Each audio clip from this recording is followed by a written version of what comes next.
салом шунавандагони азиз, нашри ин соатаи барномаи иттилоотии хабарҳои рӯзро мустақиман рӯи мавҷи радиои муҳоҷир мешунавед. Имрӯз 4 сентябри 2020 сол аст.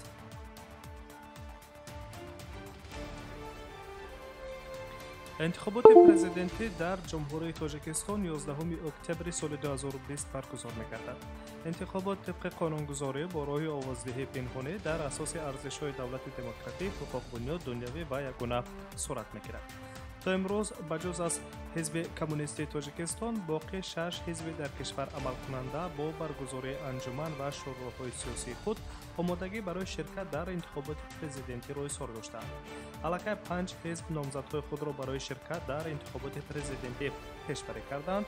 инҳо эмомалӣ раҳмон аз ҳизби халқии демократии ҷумҳурии тоҷикистон, рустам латифзода аз ҳизби аграрӣ, абдулҳалим ғафоров аз ҳизби социалистӣ, сайҷафар усмонзода аз ҳизби демократӣ ва рустам ваҳобзода раҳматзода аз ҳизби ислоҳоти иқтисодӣ мебошанд. ҳизби социал-демократии тоҷикистон бошад тасмим гирифтааст ки дар интихоботи президентӣ намояндаи хешро вориди рақобатҳо насозад. тасмими даст кашидани ҳизби социал-демократ аз рақобатҳои интихоботиро раҳбари он раҳматулло зоиров дар шабакаи иҷтимоии фейсбук хабар додааст. ҳизби коммунистии кишвар бошад рӯзи 5 сентябр дар анҷумани пеш аз интихоботӣ номзади худро барои пешбарӣ муайян мекунад. хотиррасон мекунем ки бо қарори комиссиони марказии интихобот ва райпурсии тоҷикистон участкаҳои интихоботӣ барои овоздиҳӣ дар интихоботи президентӣ ки ба рӯзи 11 октябри соли ҷорӣ таъин шудааст дар назди сафоратхонаҳо ва консулгараҳои генералии ҷумҳурӣ дар 29 кишвари хориҷӣ баҳри таъмини ширкати фаъоли шаҳрвандони ҷумҳурии тоҷикистон дар раванди интихоботи президентӣ ва бо истифода аз ҳуқуқҳои конститутсионии хеш рай додан ба номзади арзанда 39 адад участкаҳои овоздиҳӣ фаъол гардонида мешавад.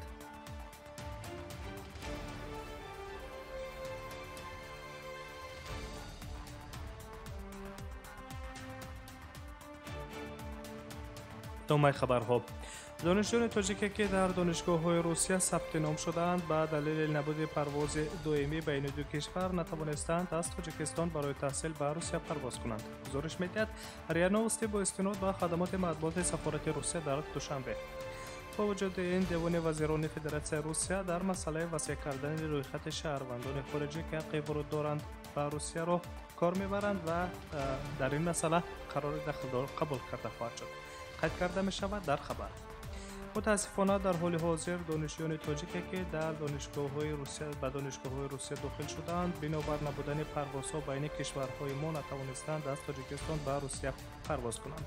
ҳукумати русия аҳамияти ташкили таҳсили рӯзонаи донишҷӯёни хориҷиро дар донишгоҳҳои русия дарк мекунад ва масъалаи васеъ кардани рӯйхати шаҳрвандони хориҷӣ ки ҳаққи вуруд ба федератсияи русияро доранд омӯхта истодааст. гуфта мешавад дар гузориш аз қабли намояндагони сафорати русия дар душанбе. илова мегардад ки айни замон сафорат бо тамоми сохторҳои дахлдор дар бораи барқарор кардани ҳаракати ҳавоӣ ва парвозҳои содиротӣ ки метавонанд донишҷӯёни тоҷикро дар бар гиранд фаъолона машварат мекунад. вазорати маориф ва илми русия эҳтимолияти аз 1 сентябр ба дарсҳо ҳозир нашудани аксари донишҷӯён хусусан донишҷӯёни хориҷиро ба назар гирифта ба донишгоҳҳо тавсия додааст ки дарсҳои онлайниро ба роҳ монанд. таълими фосилавии он донишҷӯёни хориҷиро низ дар бар мегирад ки то 1 сентябр барои таҳсил ба русия омаданд аммо маҷбуранд ки дар хобгоҳ карантини 2 ҳафтаинаро сипарӣ кунанд.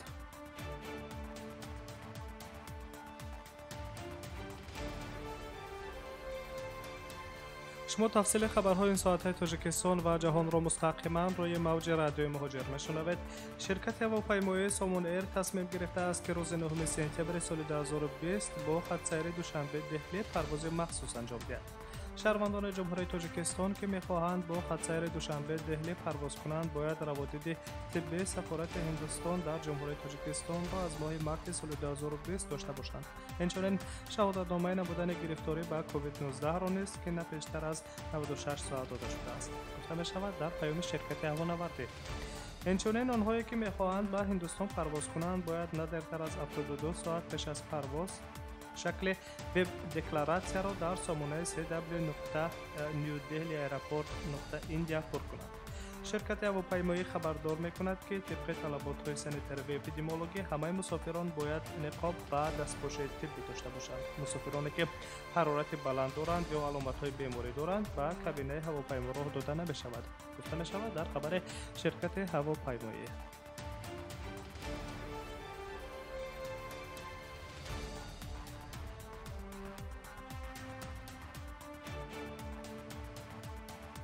جلسه شورای وزیران کارهای خارجه کشورهای عضو سازمان همکاری شانگهای روزهای 9-10 سپتامبر در مسکو برگزار می‌شود. در این باره روز پنجشنبه در بریفینگ نماینده رسمی وزارت کارهای خارجه روسیه ماریا زاخارова خبر داد. 9-10 سپتامبر در مسکو جلسه شورای وزیران کارهای خارجه کشورهای عضو سازمان همکاری شانگهای برگزار می‌شود. اقتباس آورده است خبرگزاری تاس از قول ماریا زاخارova. طور قید کرده می شود محور جلسه تحت ریاست وزیر کارهای خارجه روسیه سرگئی لاوروف آمادگی به جلسه شورای سران دولت‌های اعضای سازمان همکاری شانگهای خواهد بود. و نقشه گرفته شده است که برای بررسی در همایش لایحه‌های اعلامیه نهایی سیاسی اظهارات سران دولت‌ها در رابطه با 75مین سالگرد غلبه در جنگ بزرگ وطن و عاید به یک قطار جلسه‌های مبرم سیاست خارجی، اینچنین قرارهایی که به رشد منبع فعالیت این سازمان در سمت هدف سیاسی و اجتماعی جهانی روانه شده‌اند، از جمله تاثیر اقتصادی پاندمی بررسی می‌شود. ماریا زاخارova گفته است که در همایش ملاقات سرگئی لاوروف با یک قطار گفت‌وشنیدهای جانب‌ها با رهبران وزارت‌های کارهای خارجه کشورهای عضو سازمان همکاری شانگهای در نظر داشته شده است.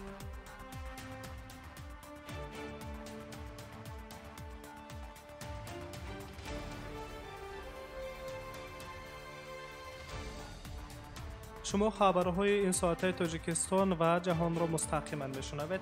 در تاجیکستان شبکه تلویزیونی معرفتی علم و طبیعت به فعالیت می‌پردازد که با زبان‌های تاجیکی، روسی و انگلیسی 24 ساعت در شبانه روز برنامه‌ها پخش خواهد کرد. گزارش می‌دهد اگنتی ملی اطلاعاتی تاجیکستان خواهد. قرار دخلدار در رابطه تشکیل یک شبکه نوی تلویزیونی از جانب حکومت جمهوری تاجیکستان 25 آگوست سال روان به امضا رسیده است. سپوتنیک تاجیکستان با استناد به سردار ریاست هماهنگسازی برنامه‌های تلویزیونی اهل‌دین صالح زاده می‌نویسد که فرمت نوی شبکه تلویزیونی برای دایره وسیع بینندگان پرتوجه خواهد بود. هدف اساسی شبکه تلویزیونی علم و طبیعت شناس نمودن اهالی کشور با دستاوردهای جهانی علمی و وطنی میباشد. در نوبت خود ایجادکاران باید برای دوستداران طبیعت و علم مندرجه جالب و اطلاعاتی آماده کنند. گفته می شود که در شبکه تلویزیونی و اینچنین در تلویزیون موجوده کودکان و نورسان بهارستان با تماشابینان تمام سن و سال برنامه‌های تعلیمی در دایره فن‌های طبیعی، دقیق، متمتیکی، تکنیکی و تکنولوژی پیشنهاد کرده می شود. یادآور می‌شویم که پیشنهاد تشکیل چنین یک شبکه تلویزیونی ماه مارس سال 2020 از جانب پرزیدنت جمهوری تاجیکستان امامعلی رحمان در ملاقات با زیایان کشور گرفته شده بود. نورالدین سعید رئیس کمیته تلویزیون و رادیو نزد حکومت جمهوری تاجیکستان اینچنین قید کرده است که در کشور دو شبکه نوی تلویزیونی با نام‌های علم و طبیعت و توریسم و هنرهای مردمی به فعالیت خواهند پرداخت.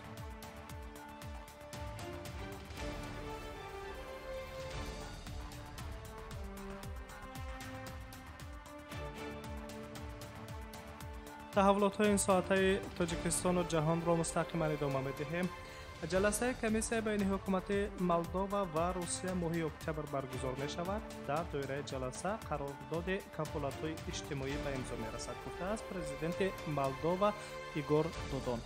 جلسه کمیسیون بین حکومت مولداوا و روسیه ماه اکتبر برگزار می شود که در دایره آن امضای سازشنامه درباره کفالت‌های اجتماعی بین مولداوا و روسیه پیش بینی شده است. امیدوارم که پس از آن سازشنامه برای تصویب به پارلمان پیشنهاد کرده می شود. سازشنامه می تواند پس از 1 ژانویه سال 2021 اعتبار پیدا کند.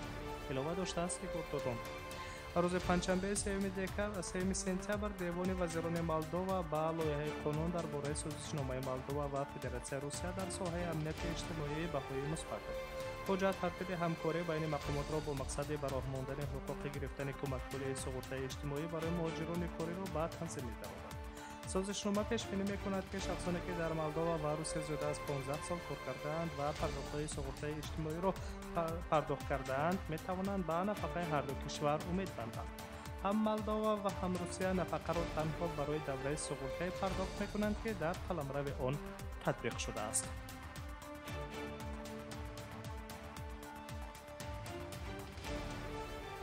شما مهمترین تفصیل خبرهای این ساعته را مستقیما روی موج رادیوی مهاجر شنیدید. سلامت باشید. در ساعت‌های بعد انتظار خبرهای تازه بمانید.